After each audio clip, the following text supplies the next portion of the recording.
Hello, and welcome back to the Historia Dramatica podcast. I'm your host, Willem Connor. As always, thank you very much for listening.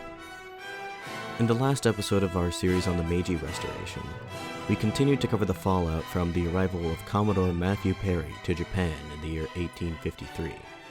This pivotal event set off 2 decades of internal strife within Japan, a country that had been closed to the rest of the world since 1615. In the wake of Perry's arrival, 2 main schools of political thought emerged as to how best to deal with the threat posed by the Western imperial powers. One school of thought held that the old laws of isolation should be abandoned immediately, and that the country should be made open to foreign trade and diplomatic relations. Those who were of this opinion tended to agree with the foreign policy of the Tokugawa Shogunate, the central government of which was known as the Bakufu. The other school of thought held that the foreigners, all of whom were barbarians in the estimations of most Japanese people, should be expelled from the country by means of overwhelming military force. Those who espoused this doctrine began to rally around the Emperor of Japan, who, being confined to the imperial court at Kyoto for his entire life, was, by his nature, extremely xenophobic. Those who wished to expel the barbarians believed that they were carrying out the emperor's will, and thus the slogan of "expel the barbarians," or joy in Japanese, became inexorably linked with "revere the emperor," or sono. In the years following Commodore Matthew Perry's arrival, the foreign powers continued to sign unfair treaties with Japan, starting with the 1858 Harris Treaty with the United States. It would not be long before the other foreign powers, the British, French, Dutch, and Russians, got in on the action as well, each concluding treaties of their own. The Japanese began to watch their worst dreams become realized. Japan was now on track to sharing the same fate of China, a semi-colonial holding of the Western powers. The unequal treaties enabled Western traders to use exploitative economic practices against the Japanese people. Thus, the Japanese people increasingly resented the arrogance of the foreigners, who had no respect whatsoever for their traditions and laws. In the years following the signing of the Harris Treaty, imperial loyalists espousing the Sono-Joy ideology unleashed a campaign of terroristic assassinations against the hated foreigners and their Japanese collaborators. In 1860, Regent Ie Naosuke, the most powerful man in the Bakufu, was assassinated by a band of 16 ronin belonging to the domains of Mito and Satsuma. Ie's crime had been granting his approval to the Harris Treaty and purging from government any who dissented from his foreign policy position. This assassination was followed by the assassinations of several ranking Bakufu officials who had collaborated with Ie Naosuke in the previous months. At the same time, 7 foreign citizens in Japan were assassinated in as many months, but it was one such murder that raised the ire of the Western governments. On September 14, 1862, a British merchant named Charles Lennox Richardson was traveling from the foreign settlement at Yokohama to Edo, when he encountered the massive armed retinue of Shimazu Hisamitsu, the de facto daimyo, or lord of the Satsuma domain. When Richardson failed to dismount his horse and make way for the daimyo's procession, the Satsuma bodyguards cut him down in cold blood. The brazen murder of a British civilian in broad daylight was the cause for indignation on the part of the British government. They demanded that Satsuma hand over those responsible for Richardson's murder, and paid £25,000 in indemnities. However, Hisamitsu stubbornly refused. He continued to do so until mid-August 1863, when a British naval squadron arrived outside his stronghold at Kagoshima. The British attempted to negotiate with Satsuma, but when it became clear that the negotiations were going nowhere, the British seized 3 of their merchant vessels, looted and burned them, at which point Satsuma unleashed a volley of fire on the British squadron, killing 7. The British then retaliated by bombarding the city of Kagoshima, reducing a large swath of the city to rubble and flames. However, the Satsuma cannons kept the pressure on the British ships, and they eventually retreated, enabling Satsuma to claim victory. Meanwhile, thanks to some internal power struggles, the details of which I won't get into at this moment, the emperor was feeling emboldened to make a foray into politics, which he had been largely unable to do for the past 250 years, sidelined as he was by the shogun. In March 1863, he ordered the shogun to expel the barbarians by force within the year. The Bakufu itself refused to take on this duty, thinking that it was national suicide. But the domains, specifically Chōshū, one of the 3 hotbeds of imperial loyalism alongside Satsuma and Tosa, dutifully carried out the emperor's orders, and, starting on June 25th, They closed off the strategically crucial straits of Shimonoseki to foreign shipping and attacked any foreign vessel that came through, be it American, French, or Dutch. All of their merchant ships fell victim to Chōshū's artillery batteries firing at them from the shore. In response, the United States dispatched a warship to the Straits of Shimonoseki. In the ensuing battle, the American warship managed to damage 4 of Chōshū's shore batteries, killing at least 40 Chōshū samurai before withdrawing. Mere days later, the French launched their own punitive expedition. This time, the French accompanied their bombardment of the shore with a ground assault. The French quickly overpowered the Chōshū samurai and proceeded to loot and burn a nearby village before retreating. These humiliating defeats suffered by Chōshū and Satsuma in the year 1863 should have served to convince everyone in Japan of the futility of a military confrontation against the Western powers. It should have been clear to everyone at this point, proponents of opening the country and of expelling the barbarians alike, that Japan needed to modernize and fast if it was to stand any chance against the Western powers in an open war. Indeed, the emperor himself had begun to recognize this, and walked back his expulsion of the barbarians' decree, now content to allow the Bakufu to merely open negotiations with the Western powers in order to close the treaty ports through diplomatic channels. Chōshū, however, obstinately continued its resistance against both the imperial court and the Bakufu. For this, Chōshū and their allies were expelled from the court in September 1863, but they continued to close the Straits of Shimonoseki to foreign powers, in flagrant defiance of the orders of the Bakufu. Clearly, something had to be done before Chōshū's actions provoked a war with the Western powers. However, a series of loyalist insurrections in mid-1864 temporarily diverted the Bakufu's attention from rebellious Chōshū. The first occurred in Yamato, the second in Tajima, but the most important of these occurred in Mito province. Whereas the uprisings in Yamato and Tajima were more or less spontaneous uprisings by peasants, the rebellion in Mito had been planned for some time, and had the backing of the samurai class. Mito had been a focal point of loyalist political actions in the past. The late Tokugawa Nariaki, an early advocate of Sono Joy, was the daimyo of Mito. More recently, it was from Mito that the assassins of Ie Naosuke had come from. Mito might even be counted amidst Chōshū, Satsuma, and Tosa as one of the most important hotbeds of loyalist sentiment in Japan, although Mito differed from these domains in one crucial way. While Chōshū, Satsuma, and Tosa were all Tozama daimyo, who had a long-standing grudge against the Bakufu, the Mito domain was controlled by a cadet branch of the Tokugawa clan. Thus, Mito's official interests were closely intertwined with those of the Bakufu, and thus it could never make a clean and total break with the Bakufu like the others could. In the winter of 1863 and 1864, the lower samurai of Mito, led by Fujita Koshiro and Takeda Koensai, recruited a massive peasant army with the intention of marching on the foreign settlement of Yokohama and razing it to the ground. As they advanced towards Yokohama, they issued missives to various individuals at the imperial court, including Tokugawa Yoshinobu, whose father was Tokugawa Nariaki. In the missive sent to Yoshinobu, they implored him to exercise filial piety towards his late father. However, Yoshinobu would have none of it. He began mobilizing a shogunate force of 10,000 strong to deal with the rebels. Mobilization was slow going, however, and in the meantime, the rebels defeated a much larger shogunate force of 6,500 at Nakiminato. The rebels were delayed in their march on Yokohama by the more moderate elements of the Mito domain, who waged a civil war against them as they desperately petitioned Edo for assistance. It was not until December of 1864 that Tokugawa Yoshinobu's main force caught up with the rebels and crushed them in battle. The Bakufu showed no mercy to the men who surrendered. 400 were executed, including both of the leaders, while hundreds more were exiled or imprisoned. While Yoshinobu and the Bakufu were distracted by these uprisings in Yamato, Tajima, and Mito, the radicals of Chōshū plotted to do the unthinkable. The plan was as follows. Under the cover of night, a squad of Ronin would set fire to the imperial palace in Kyoto. In the ensuing confusion, they would break into the burning palace, assassinate Tokugawa Yoshinobu, and kidnap the emperor. Once the emperor had been captured, they would spirit him away to Chōshū, where he would then appoint the daimyo of Chōshū as the imperial protector, thereby winning back Chōshū's control over the court. Before these Chōshū radicals could put their devious plan into action, however, the Shinsengumi, the shogun's new elite samurai counterterrorism police unit, discovered the plot.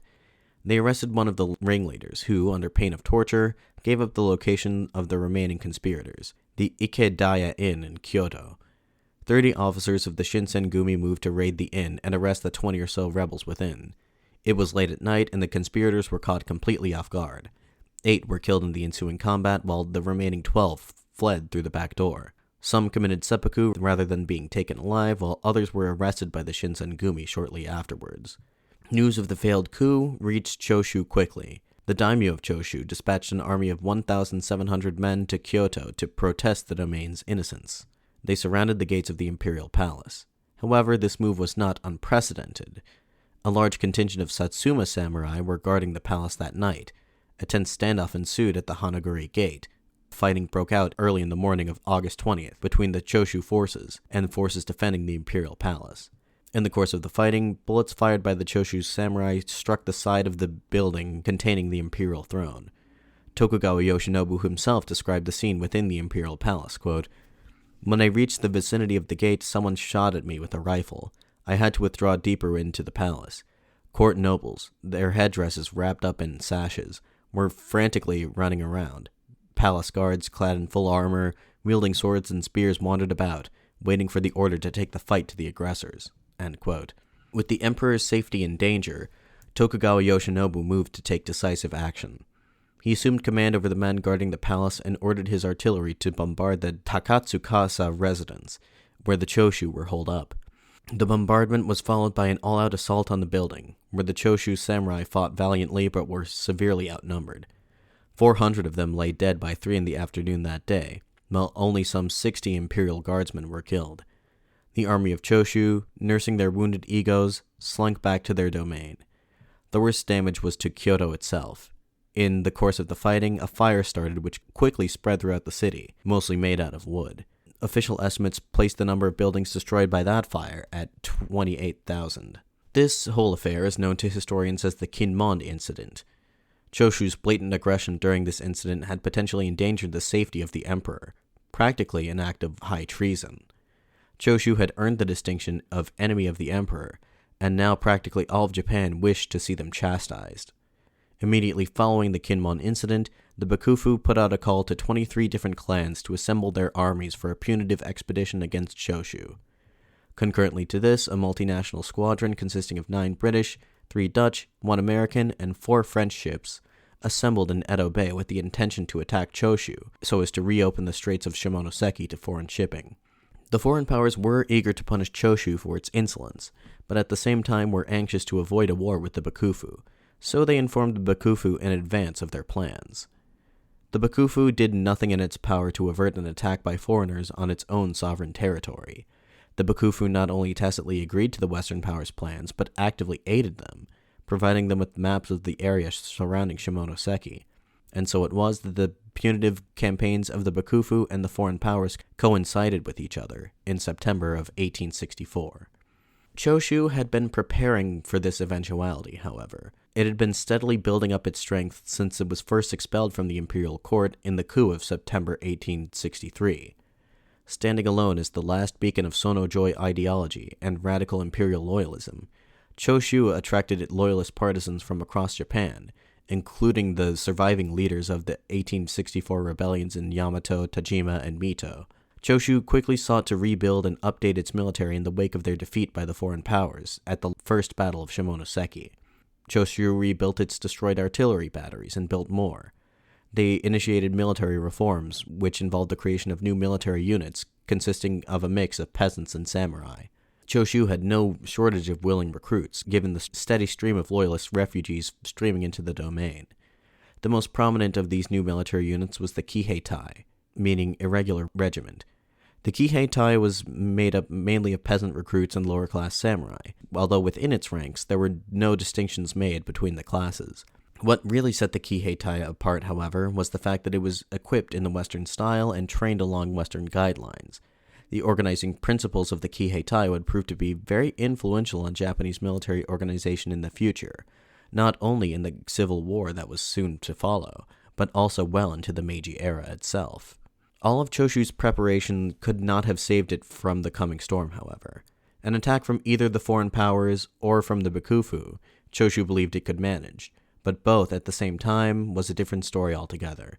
On September 5th, the Allied squadron that had assembled in Edo Bay arrived at Shimonoseki and unleashed volley after volley of fire upon the shore.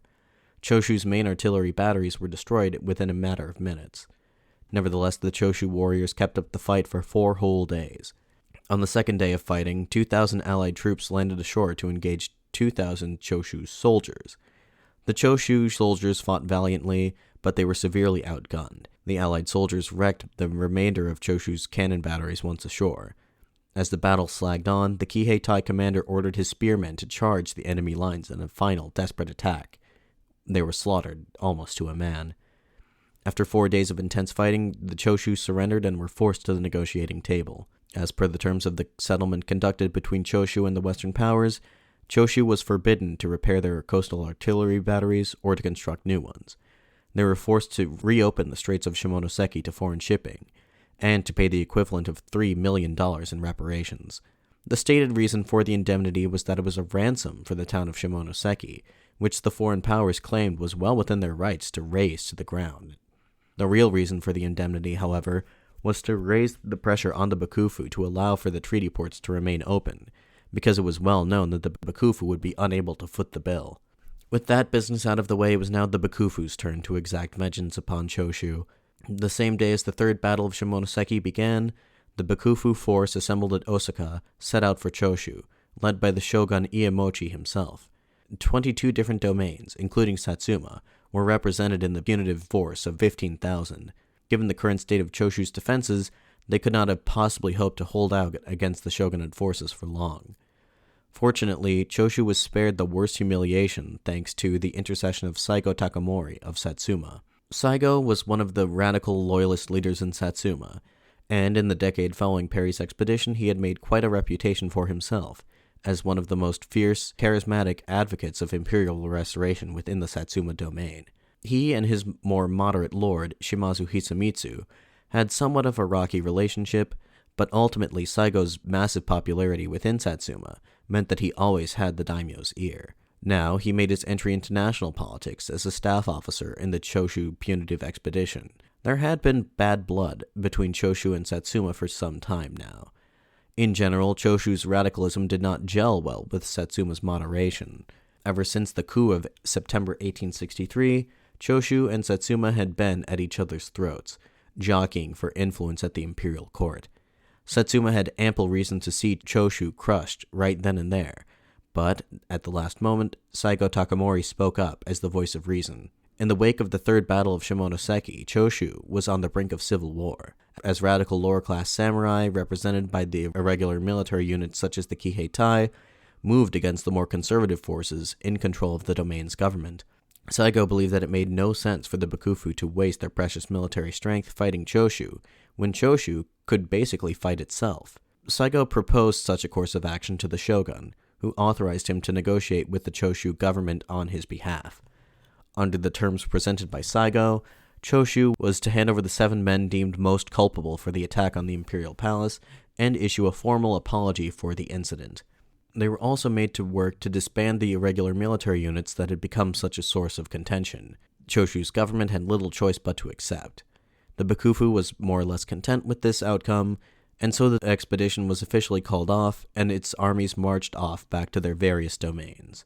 However, the domain's government ultimately proved unable to suppress the radical irregular military units. The commander of the Kihei-tai, the charismatic Takasugi Shinsaku, with only a dozen or so companions, resolved to wage a personal war against the Chōshū government. On the night of February 6, 1865, Takasugi led his companions in an attack against the government entrepot in Shimonoseki, seizing arms, munitions, and money. From there they went to the docks and seized 3 modern warships made in the Western style. As Takasugi and his companions won victories against the government forces, former militiamen, as well as lower-class samurai, peasants, and merchants from the surrounding countryside flocked to his banner. Before long, Takasugi had an army of 2,000. The rebels encountered a government force of a similar size just south of the domain's capital of Hagi. Takasugi himself described the scene thusly, quote, "The gunfire amid the war cry of the troops was like thunder. Heaven and earth shook. The enemy offered no resistance. They threw down their arms and scattered in all directions." End quote. On March 12th, Takasugi's rebel army marched into the prefectural seat of Hagi. The conservative ministers of the Chōshū government were arrested, and many were executed. The victory of Takasugi and his rebel companions in the brief Chōshū Civil War ensured that the radicals would cling on to power in Chōshū, despite the attempts by both the foreign powers and the Bakufu to dislodge them. What's more, the new Chōshū government was now acting actively hostile to the Bakufu. Faced with the reality that diplomacy had failed, Bakufu leadership called for a second punitive expedition against Chōshū the week after the rebels seized power. This time, the Bakufu was resolved to extract the punishment on Chōshū that they had originally planned to do before Saigo Takamori's timely intervention. However, unlike the first Chōshū expedition, this second expedition was widely opposed by the domains, especially Satsuma, which told the Bakufu flat out that it would not provide its troops to do its bidding. Satsuma had come to see this punitive expedition for what it was, an opportunity for the Bakufu to reassert its authority over the domains. What's more is that the Bakufu had more or less completely embraced the doctrine of Fukoku Kyohei, enrich the country, strengthen the army. The Bakufu approached France, hoping to foster military and economic cooperation. French capital and technicians were used to construct an iron foundry and armory in Edo, and it was hoped that France would dispatch a military mission to Japan in order to assist the Bakufu in its efforts to reform its armies. In other words, Satsuma decision-makers thought the Bakufu was growing too powerful, and it was feared that, once Chōshū had been dealt with, it would not be long before it would bring said military prowess to bear upon themselves. At the same time, Satsuma was undergoing an initiative of its own to advance the cause of Fukoku Kyohei within its domain. A Satsuma man named Godai Tomowatsu, having been sent on a fact-finding mission to Europe, returned to Kagoshima with a whole slate of suggestions for reforms. He told Shimazu Hisamitsu and his ministers that Japan must construct a fleet of modern Western-style ships. Education had to be reformed to place greater emphasis on Western academic subjects, mostly military science. Most importantly, Japan had to purchase large amounts of powerful weapons from the Western powers. In order to pay for these reforms, some trade had to be carried out between Japan and the West. To that end, Japan had to build up its industry to produce products for export. Hisamitsu was impressed by these recommendations and ordered his ministers to carry out most of these reforms at the level of the domain. Industrial equipment was imported, factories were opened, goods were exported, guns were purchased, all within the course of 1 year. The Bakufu had to be watching these developments going on in Satsuma with a mix of concern and indignance. After all, it was the Bakufu that theoretically had all authority on matters economic and diplomatic. So the Bakufu also feared the prospect of Satsuma growing too powerful, just as Satsuma feared the same of the Bakufu. By the same token, Satsuma's new policy of pursuing economic and military independence from the Bakufu aligned its interests closer to those of their erstwhile rivals in Chōshū. An alliance between Satsuma and Chōshū against the Bakufu was becoming a real possibility, but it would not come to pass until 1866. Prospects for the shogunate's expedition against Chōshū were not looking good. Satsuma was not alone in its opposition towards a second expedition. In fact, the Bakufu was struggling to rally the domains to its banner. Many daimyo opposed the expedition on the grounds that it was a wasteful endeavor that would only serve to repair the Bakufu's bruised ego, and, what's more, the Bakufu was really running the risk of inciting a civil war. Still, the shogun was able to muster an army of about 100,000 men, mainly from the loyal Fudai daimyo. But morale was low at the army's camp in Osaka, leading Satsuma decision-makers to write off the threat to stability that the expedition posed. At the same time, foreign entanglements brought the Bakufu's war plans to a screeching halt. When the allied foreign powers forced Chōshū to pay that massive indemnity equivalent to $3 million, they did so with the full knowledge that it would be the Bakufu, not Chōshū, that would be forced to foot the bill, and that they did not have the ability to do so. So when the Bakufu failed to pay the first installment of the indemnity, the foreign powers shrewdly agreed to repudiate 2/3 of the debt if Japan agreed to open the remaining treaty ports. Realizing that the Bakufu would be reluctant to open the ports, Britain then moved to force their hand.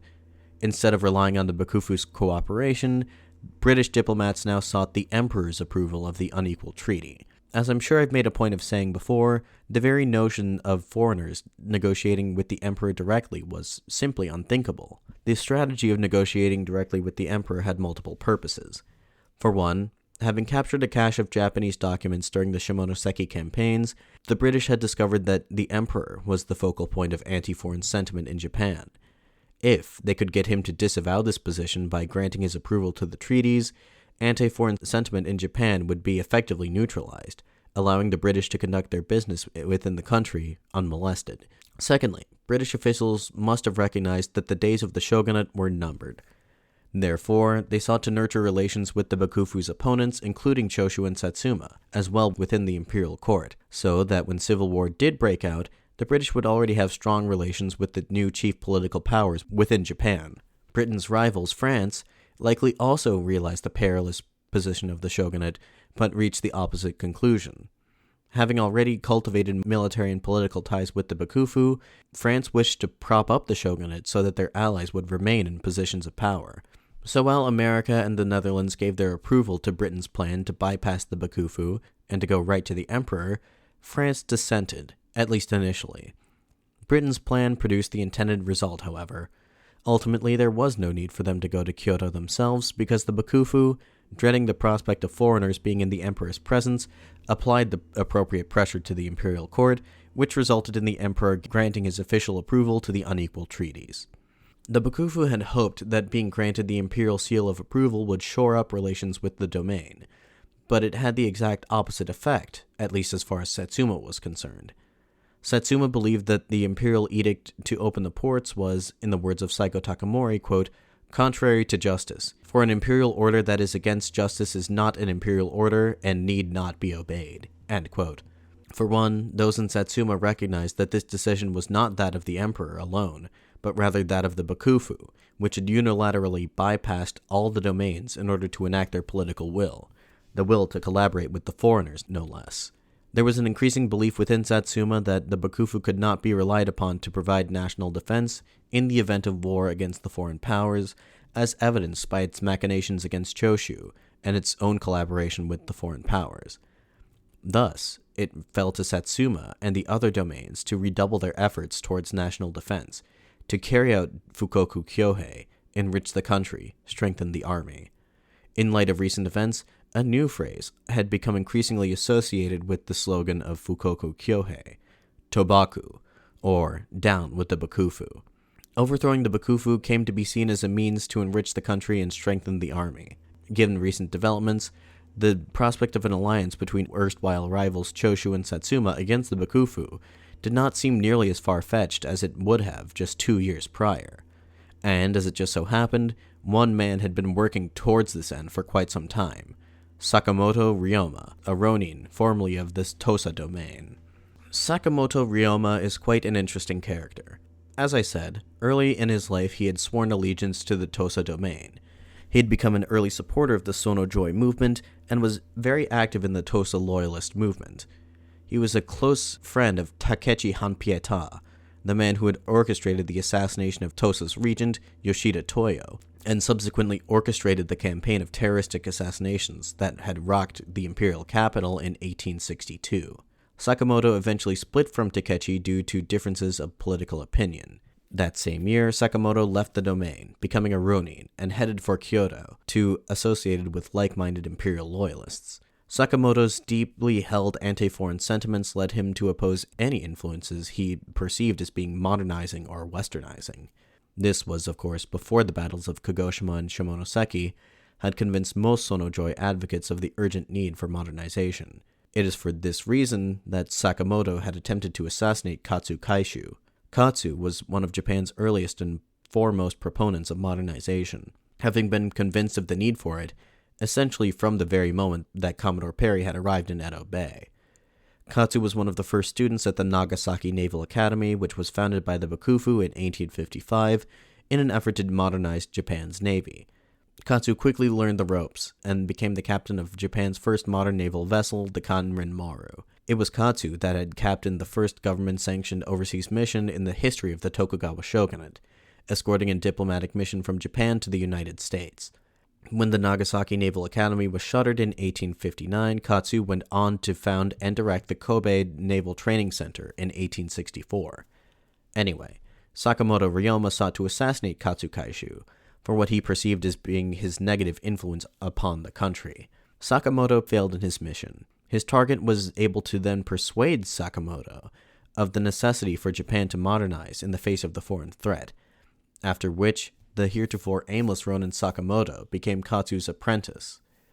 In 1865, Sakamoto relocated to the Satsuma domain, where anti-Bakufu sentiment was on the rise.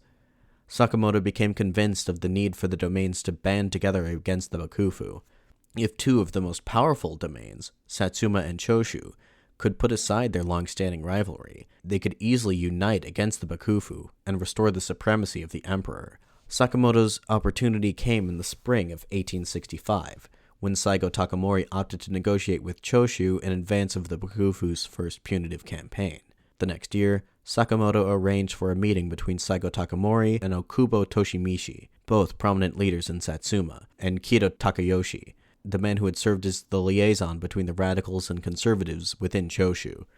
At this first meeting, nothing really came about, but Sakamoto was undeterred, and devised a new scheme to facilitate an alliance between the two domains.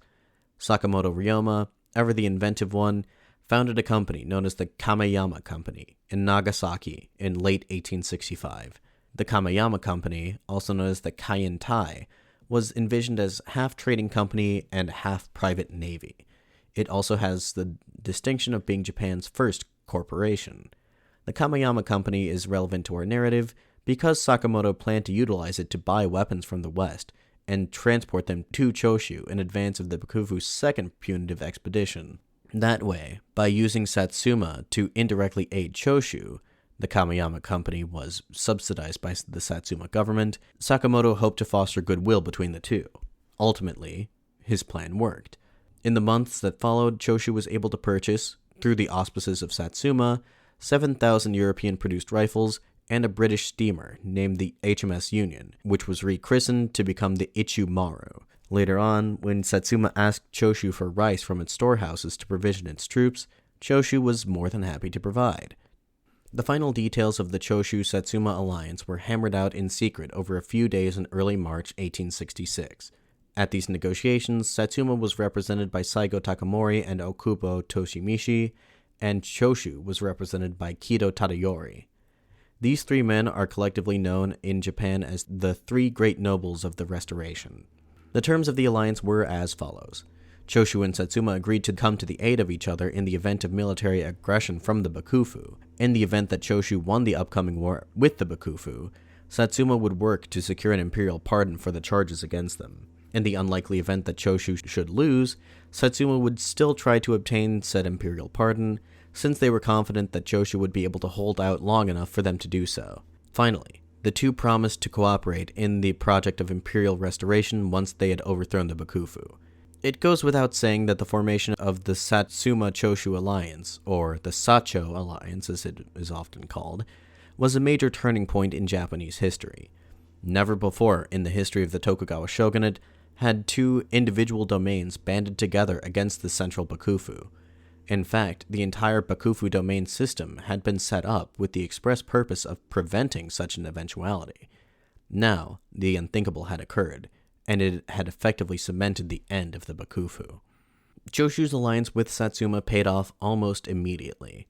Using the rifles purchased from Sakamoto Ryoma's Kameyama Company, the Chōshū troops, although they were mostly peasants and lower samurai, possessed a clear edge over the shogunate forces, who were mostly armed with antiquated muskets.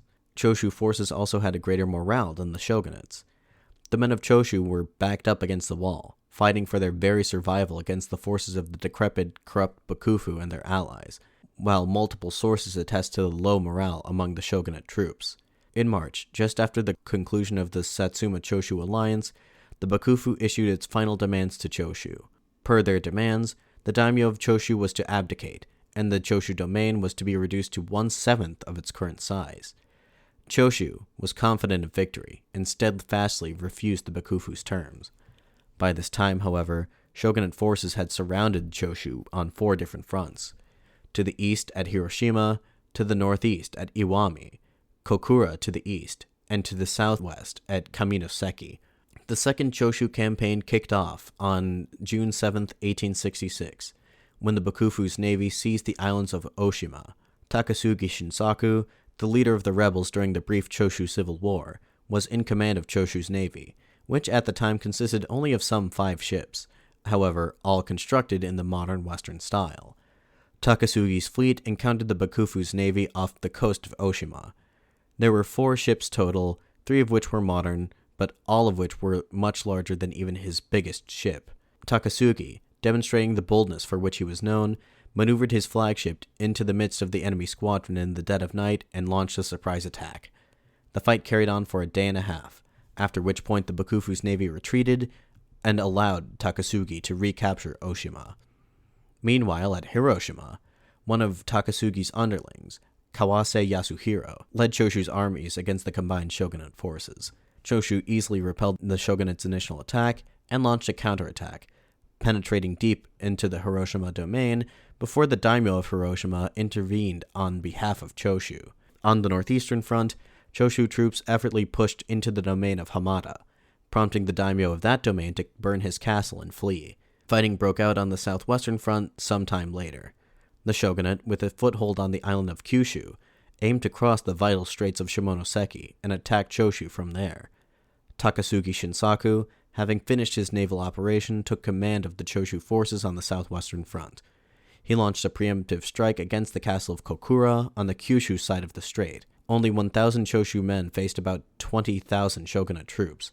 But, thanks to all of Chōshū's aforementioned advantages, their modern weaponry, their superior fighting spirit, and naval support from Sakamoto Ryoma's Kameyama Company, the much smaller Chōshū force was able to seize the castle of Kokura. By late August, it had become clear to the Bakufu that their efforts to re-subjugate Chōshū had failed. Then, suddenly, on the 29th of August, tragedy struck. The shogun, Tokugawa Iemochi, who was directing the campaign from his headquarters at Osaka, died after a short illness. Tokugawa Yoshinobu was designated as his successor. His first act as the new shogun was to call off the Chōshū expedition. The failure of the shogunate forces to secure victory over Chōshū had exposed the weaknesses of the Bakufu for all to see. Across Japan, not only in Satsuma, Chōshū, and Tosa, was heard the rallying cry of Tobaku, down with the Bakufu. With Chōshū and Satsuma now united against the Bakufu, it was only a matter of time before the other domains would now defect to their banner in the name of imperial restoration. And that is where I will leave things off for now. Be sure to tune in again in 2 weeks to watch what happens as the new Satsuma-Chōshū alliance finally confronts the Bakufu on the field of battle. If you have any questions, comments, concerns, or requests, please feel free to email me at historiadramaticapod@gmail.com, or alternatively address such things to me via Twitter or Facebook, links to both of which will be in this episode's description. If you like this episode, please consider leaving a favorable review on Apple Podcasts or whichever podcast platform you prefer to use. Also, if you like this episode, please consider helping me keep the podcast up and running by either becoming a supporter on Patreon or by purchasing some used books from me on eBay. Anyway, until 2 weeks from now, this has been the Historia Dramatica podcast. I'd like to thank you for listening as always. I'm your host, Willem Connor, signing off.